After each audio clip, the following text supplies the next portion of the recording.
let's say the genealogical project of Talal Assad, formation of the secular. That's what you mean when you say the postmodernists are over there, right? Yeah, yeah. So my actual question is, the trajectory you're producing seems to me to be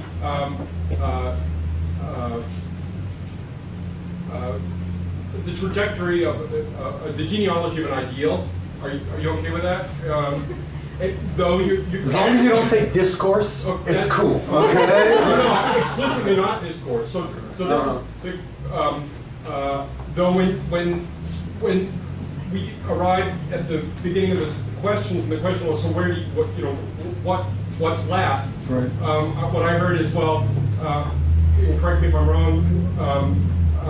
I don't know, but this is a trajectory of an ideal around which there's also a conversation, and we need to keep the conversation going. Right. Is that fair? Yeah, no, that's right. I mean, I've got stronger, I think they're nation-specific ideas. Okay. Okay, go on.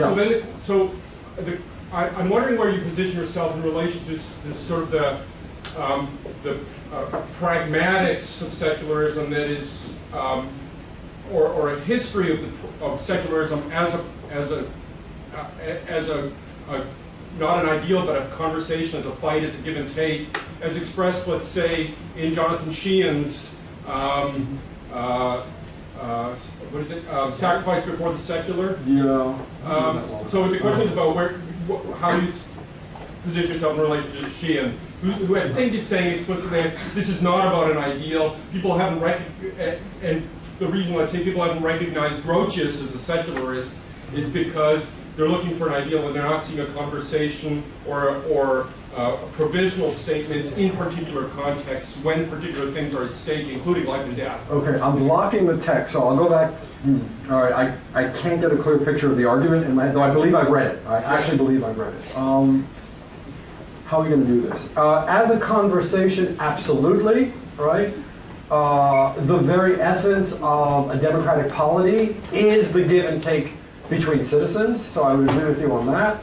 The scholar you did mention was Talal Assad, right? Who, by the way, I studied with, right, at the New School. People don't know that, right? Even though we clearly do not see eye to eye on a variety of things. So you would talk about a genealogy. Assad and the postmodernists, the post-Foucauldians, I would call them, not postmodernists, situate the genealogy of secularism really in Enlightenment and modernity. Even though Assad's written some really interesting stuff, genealogies of secularism about early Christianity, right? My issue with them, right, and I'm sorry I can't give you a good answer on the Sheehan book, but we'll correspond, right? I mean, I'll go back, I'll read it again. My issue with them is going to strike you as very odd, right? And this is the piece I wrote in the Chronicle of Higher Education, which I got into a whole, fight. They don't cite anyone they disagree with, all right? And you heard me make this allusion to Professor Taylor, right? And I remind you, the name of my present book is Professed and Confessed, right? Notes from the Academy, as professors publish, perish, and go. So we're doing all this publication. In all my years of doing scholarship, which is now 25, I have never seen scholars systematically ignore other scholars like this. And that worries me very, very much. All right. So when I write a book, I cite Assad. Right. I feel really bad because I can't recall the Sheehan argument right now. So that's a bad on me. All right. So I'm going to pray tonight and ask for forgiveness. All right. I'm going to go read it. I'm going to say that's a flaw as a scholar that somebody mentioned the text and I didn't know it. It's just an article. It's not a book. So. Okay. Oh, so I definitely. All right. I'm thinking about something totally different. So what I'm trying to say, I think it's a good way to end, actually, because let's go meta for a second, right? What's happening in secular studies is you have this kind of conservative religious camp that hates secularism and wants to drown it, right, in a bathtub, right? And you have this radical left, postmodern, post-Foucauldian, post-colonialist camp, right, that hates secularism and want to drown it in a bathtub, right? Because they don't like Enlightenment values, because they see them as a ruse for power. I get it, right? And neither side, and I put Charles Taylor more on the traditionalist side, right, will ever acknowledge the arguments of all those who are on neither side. And to me, that is a huge crisis for scholarship. And the effects have an impact in terms of our public discourse on saying it's not a coincidence. Remember we went to Rick Santorum, right?